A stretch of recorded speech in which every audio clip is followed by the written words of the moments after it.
माझ्याकडे दुसरी एक केस होती आणि ती मुलगी भारतातून इकडे आली ती लग्न करून. तिच्यावर मारहाण झाली. ती निघून गेली घरी भारतात. कारण तिला असं वाटलं, की इकडे मला काही राहणं शक्य नाही.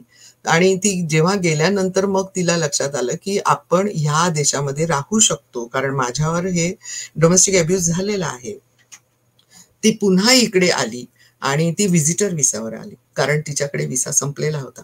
व्हिजिटर व्हिसावर आल्यानंतर तिने जी होम ऑफिसला कळवलं, की ह्यानी असं-असं केलंय, तसं केलंय आणि सगळ्या पोलिस कंप्लेंट्स वगैरे सगळे झालेल्या होत्या. पण तिचा व्हिसा रिफ्यूज झाला. कारण त्यांनी काय सांगितलं, की तुम्ही त्या काळामध्ये आला नाहीत. तुमच्याकडे जेव्हा तो व्हिसा होता. पण तिला बिचारीला काहीच माहितीच नव्हतं, की असं माझे राइट्स आहेत आणि मला हे उपलब्ध आहे आणि मी हे करू शकते.